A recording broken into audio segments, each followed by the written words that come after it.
I was a member of organized crime in New York, specifically a captain in the Colombo crime family. For about 17 years of my life, among many things that I did as part of that life, I ran a gambling operation, had a number of bookmakers working for me, and during the course of those 17 years, we had many people associated with sports, athletes, coaches, so on and so forth, that were gambling with us. It's very easy. I mean, it was easy back in my day when, in order to gamble, you had to seek out a bookmaker or get on a plane and go to Vegas. Today, it's that much more easier because we live in a global gaming community, and gambling is within reach of anybody in 5 minutes. I mean, they can go anywhere and start to gamble, whether it be online or in any one of the 48 states that have casinos and gambling available to them. So it's not difficult at all for one of these people to get trapped or caught up in this problem. There's tremendous money. College sports are big business on the street with bookmakers as well as legitimately in Vegas and places where it's legal to gamble. So, if you have an athlete, in a sporting competition that can give a bookmaker, an organized crime person, an edge in a competition, and certainly over a period of time, you string that in a couple of games, you're talking about substantial dollars. I mean, thousands of dollars, hundreds of thousands of dollars, maybe even millions. It depends on the event. But it's very substantial. It's any game that has a line on it. Any competition where there is a betting line, somebody is taking book and somebody's betting on it. So that's the standard that you have to reach. Got a line on it, you're susceptible. Sometimes we wouldn't have to pick them because they would seek out a bookmaker and start gambling with one of our bookmakers. And when they obviously fell behind and got into trouble, that's when they would meet up with somebody like me. And we would make sure they would pay us one way or the other, whether it would be to compromise the outcome of a game or go wherever they needed to go to get the money. We would meet them that way. In other cases, we had a pretty good network out there. We would meet with players, coaches, referees in nightclubs, in restaurants. We'd see bars that they might hang out with. We'd get friendly with them. And before you know it, we'd introduce them to a bookmaker and start to get close to them. They would start gambling, and then they got themselves in a trap. The approach is always very subtle. Nobody's going to come up to an athlete and put a gun to their head and all of a sudden tell them, hey, you're going to start to gamble or you're going to throw a game. You get friendly, you get to know them a little bit, put your arm around them, give them something for nothing, take them out for dinner, let them use a car. Just get friendly, associate yourself with them. And then before you know it, you gain their confidence and talk to them about making a few bucks. A lot of these younger people don't have a lot of money to spare. And, you start to put ideas in their head. And they're very susceptible. They're young, they're naive, and they don't realize what they're getting themselves into. And, you hang that little carrot out there, hey, I can put a few bucks in your pocket. You don't have to struggle. And all of a sudden becomes very appealing. And they got to watch out for that. You have a basketball player. He's 6'2". He's a guard. He's a senior, pretty good player. You hang out with this guy a little bit again. He'll go to a bar or a restaurant, and you hang out at the same place. You get to know him a little bit, buy him a drink, maybe send a young lady over to him, get him excited a little bit. You see him 2, 3, 4 times, and before you know it, you have his confidence. Sit him down at the table. Hey, you're 6'2", you're a guard, you're a pretty good senior. But you're not going to the pros, right? Yeah, usually, yeah, I know. Let me ask you, how much money you got in your pocket? Oh, I'm broke. Really, you're broke? Man, every time you guys play, that arena is filled up, school's making a lot of money on you. Why should you be broke? What are you going to do when you get out of here? I hear you're a pretty good student, but, you got like a 2.2. You're not exactly a brain surgeon. What are you going to do? Well, I don't know. Let me tell you something. You're broke. You got no money in your pocket. You're a senior. You're going to be graduating soon. You need some money. Let me tell you what you're going to do. Tomorrow night, you're favored to win by 10 points. Don't win by 10. You can control the game a little bit. Win by 6, win by 5. You do that, here, got 10 grand, put it in your pocket. Lay the money on the table. Very hard for this young man to pass up. He's thinking about it for a second. Hey, don't blow the game. We don't want you to lose the game. We got some morality about us, but just don't cover the spread. Who's going to know? Takes that money, puts it in his pocket. We got him. We own him from that point. But what I found, because this is the approach we had, he'll do that 2 or 3 games, and all of a sudden these young people, they have a conscience, It's not easy to be doing something like that. It bothers you. You're worried. Are your teammates watching? Does your coach know? Is the referee sensing anything? It's on television. What's going on? So it starts to bother them a little bit, and they'll come back and say, you know what? I did this 2 or 3 games. I got 20 or 30,000. It's more money than I ever had. I need to stop. Well, that's where he's in trouble. Because my response would be, no, you're not stopping until I tell you. You're not taking money out of my pocket.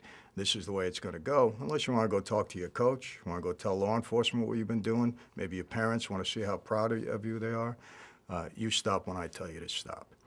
And that's it. And this is very realistic. I mean, this is an approach that these young men and women maybe at this point, very, very hard for them to turn down. Once they do that, they're done. Guys in organized crime and gamblers, once they have you in their clutches, they're not going to let you go.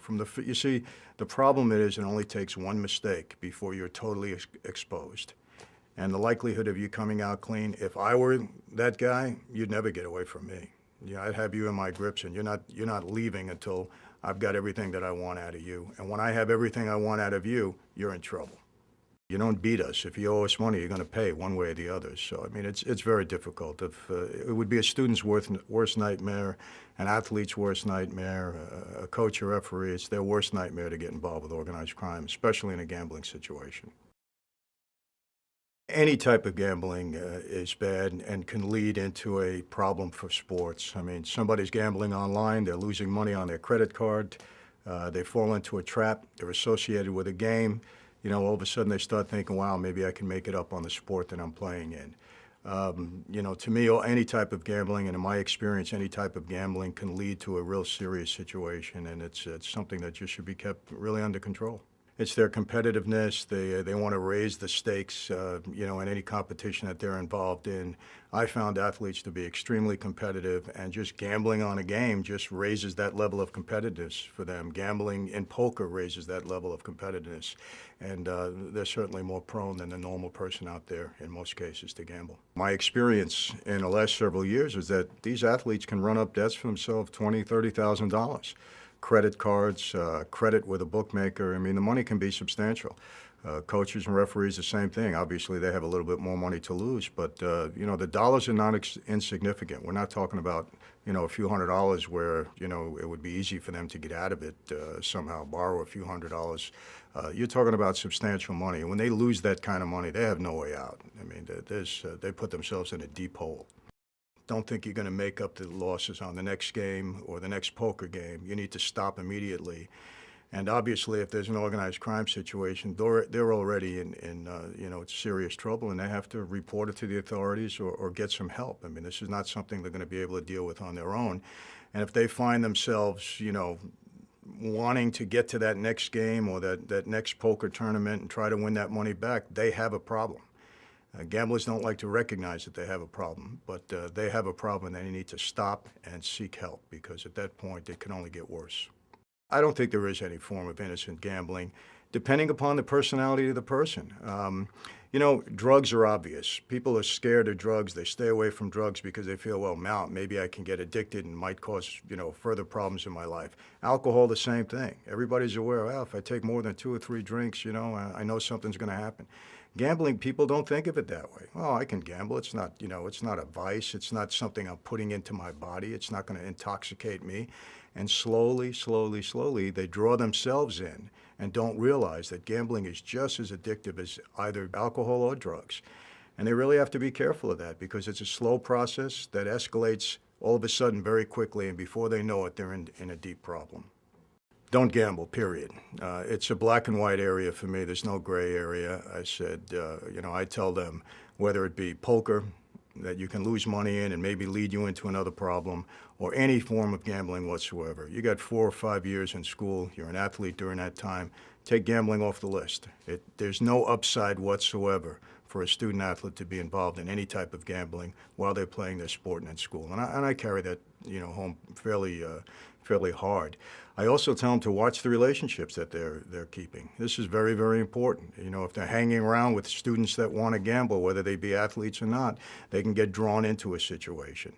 And it's very, very important that they stay away from people that can lead them into a gambling situation. You make one mistake, You gamble with somebody one time, and you actually put your life and your future in that person's hands, because now they have something over on you. You're in violation. If it's reported, the NCAA and the people in charge are going to take this very seriously, as they do in major pro sports, and it's only going to go downhill and get worse for you from that point on. I am not surprised when I hear that a referee, gets caught up in a gambling situation, or a coach, especially today. We live in a global gaming community, and like I said, there's such easy access.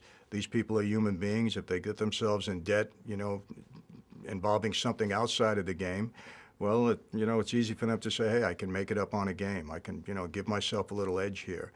Risks are substantial, and organized crime people are always searching for these type of guys. A coach or a referee can have a tremendous impact on a game, and they are targets, not only from organized crime, but just from regular gamblers, from bookmakers, from guys on the street that like to gamble. They're targets. Athletes, coaches, referees, people associated with the game have to realize that they are targets for people that like to gamble.